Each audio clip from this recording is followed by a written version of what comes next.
Welkom terug by die groot ontbyt. Ons is selfs vanmôre met Frikkie van Logrenberg. Hy is natuurlik van IFSA, die hoofuitvoerende beampte daar. En ons kuier vanmôre 'n bietjie oor beleggingsstrategieë en dis meer einde van die jaar. Mense moet dinge hersien, mense moet terugkyk, want jy sal weet waar jy gaan as jy weet waar jy vandaan kom. Nou ja, hallo Frikkie. Môre Peer, môre Jen, gaan met julle vanmôre? Baie goed. Nee, heerlik, nee. Baie goed, baie goed. Ons begin wakker word nou. Ek wil Jennifer se altyd wakker. Maar ons begin nou wakker. Ons vang nou spoed. Ja. Frikkie, ons het die laaste week of wat het ons baie gehoor van markregstellings. En ons ken die term Kersfees op die markte. Daar is dalk 'n moontlike regstelling wat op 'n stadium kom. Wat verwag julle by IFSA? Peer, wat ons nou gaan kyk spesifiek die JSE rekordhoogtes. Hier by 110.000 punte, baie goed gedoen, baie aggressief gegroei die afgelope jaar, amper by die 30% vir die jaar wat verskriklik fenomenaal is. Maar as 'n mens nou dit in realiteit vat, as dit wat gewoonlik volg na so 'n aggressiewe groei, daar is korttermyn volatiliteit, is 'n groot gedeelte en daar is maar 'n natuurlike afkoeling na so 'n verskriklike groei. So wat ons nou kyk, wat ons verwag, daar gaan definitief nie een of ander krisis. Daar's nie een van 'n krisis op die horison wat ons kan sien nie en daar's ook nie enige langtermyn afplatting nie. Daar's dus nie 'n langtermyn negatiewe tendens wat ons nou gaan kyk nie. Op die langtermyn nie. So in realiteit dink ons na miskien 'n 5 of 'n 10% regstelling, laat ek dit so sê. 'n natuurlike of 'n tegniese regstelling, laat ek dit eerder so sê, tussen 5 en 10%, maar niks verskrikliks nie.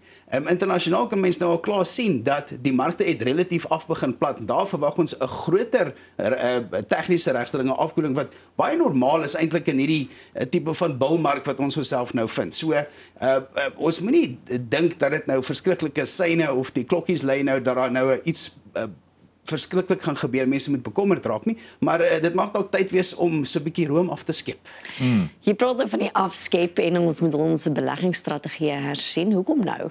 So Jen, dit gee jou op die stadium in tyd, dit gee vir jou die krag of jy's in 'n magsposisie want die dinge is positief. So jy het nou 'n paar opsies tot jou beskikking want jy's nou nie geforseerd om na 'n spesifieke ding te kyk want ons nou iets wat negatief is wat jou druk of daar's so 'n negatiewe tendens wat jy nou voor moet pas op nie. So dit gee jou nou kans om na jou totale portefeulje te kyk en om her te balanseer in jou portefeulje maak net 100% sin want jy probeer nou nie die mark se tydsberekening reg kry, jy probeer nie die mark time soos wat hulle sê nie, jy wil net jou portefeulje herbalanseer dat hy weer lyk soos wat hy normaal is want hy het nou groot gegroei in die een kant en wat dit nou nie is nie, jy wil nie in die mark wees nie. Jy wil nog steeds markblootstelling hê op die punt in tyd. Jy wil net seker maak dat daai wins wat jy nou op papier sien, jy wil dit nou in realiteit, wil jy nou seker maak dat jy daai wins kan insleutel en daai boksie tik. Maar daai wins, dit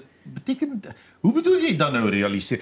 Ek sal daai wins mos nou wil hê, ek gaan nou my aandele dadelik almal swaai nou, want is nou 'n lekker goeie en ek ons verwag 'n afplatting later en dan sal ek later weer goedkoper aandele koop. Hoekom nie dit doen nie en hoekom meer holisties daarna kyk? So Peer, dis eintlik baie meer intrigue as net wins gehad want presies soos wat jy daarso sê, mense het hierdie emosionele gevoel, my portefeulje het goed gedoen, wat kan ons nou uiteensit, maar wat saam met dit gaan is as jou aandeelportefeulje of jou aandeelblootstelling nou so verskriklik hoog begin gaan het, nou ewe skielik is jy inherent is jou risikoklassifisering baie hoër want jou volatiliteit in jou portefeulje is verskriklik is baie potensiaal hoër en jy het nou hierdie groot aandeelgedeelte. So jy moet realisties gaan kyk wat jou risikoprofiele is en jy moet weer in lyn gebring word. So dis die een gedeelte. Die ander gedeelte is jy moet gaan kyk na jou langtermynbeplanning of wat is die impak van hierdie spesifieke mark wat 30% vir die laaste jaar gedoen het. Wat se impak het dit op jou langer termyn doelstelling en natuurlik jou likwiditeit. Wat is jou posisie in jou portefeulje? So jy het baie meer om na te kyk as net daai spesifieke winselement.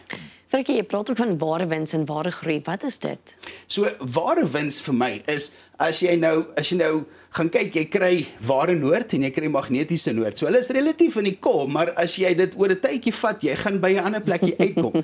En dis dieselfde ding as jy nou winsmeting maak. Jy moet gaan kyk wat is die kostes in jou portefeulje? Jy moet gaan kyk wat is die belasting in jou portefeulje en dit basies aftrek. En dan daarna moet jy gaan kyk wat is die impak van inflasie op jou portefeulje. So jy kan maar dink dat jy 'n verskriklike goeie jaar gehad het in oor die algemeen, maar as jy al daai faktore gaan bybring, kom jy op 'n netto sommetjie uit. En dit is baie keer 'n ander prentjie as wat jy nou verwag het dit is. Sure, goed.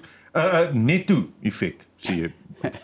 Dit is my baie, ek weet nie wat behels netto effek. So netto effek is ons het nou gesien wat die totale wins nou in jou portefeulje kan wees. So as jy nou die sommetjie gaan maak om te sien na belasting, na die kostes en na jou realiteitscheck wat nou die inflasiesyfer is. Nou het jy netto effek. Nou, wat 'n effek het jou portefeulje se struktuur of daai groei nou op jou totale belasting? Is jy nou in 'n nuwe belastinggrens of 'n nuwe belastingperk? Dit het 'n effek.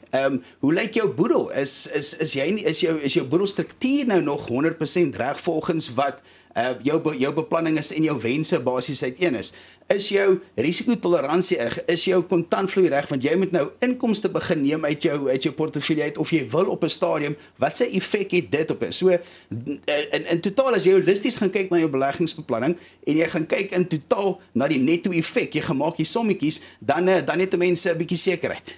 Frikkie, hoe kan jou testament die netto opbrengste beïnvloed? So dis as ek 'n bietjie vanmôre daaraan gedink, as jou testament nie reg is nie, dan die netto effek is jy kan die pragtigste idee in jou kop, jy het nou hierdie mooi besigheid opgebou of het hierdie pragtige eiendomme wat jy het, maar as jy nie likwiditeit in jou boedel inbou nie, volgens jou testament nou seker maak dat jou beplanning reg is nie, dan kan jy geforseer word om daai bates te moet verkoop om die onderliggende boedelbelasting, die kapitale wins en dan daai oordragte moet betaal. So as jou testament nie reg is, die netto effek is jou idee in jou kop wat jy graag wil nalatenskap vir jou mense wil los, gebeur nie. En natuurlik jy betaal te veel belasting en dis waar die familietwiste in die goede begin gebeur. So die netto effek is negatief.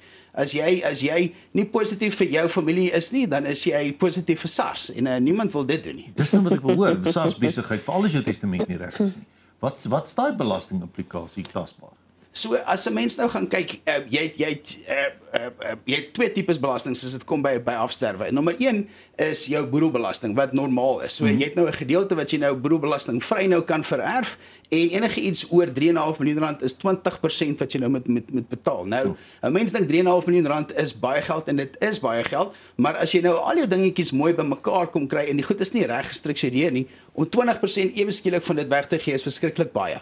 Maar die groter gedeelte is die kapitale wins wat deesdae en kapitale wins het eers in 2004, 2003 daar het hy eers tot toetrede geforseer is. So jou kapitale winste begin nou die afgelope 20 jaar begin dit nou eintlik opbou en ons sien nou die afgelope 5 jaar dat die kapitale wins 'n groter impak het as wat 'n mens ooit kan dink. En 'n mens maak nie daai sommetjie nie en dis nogal 'n oogoopmaker.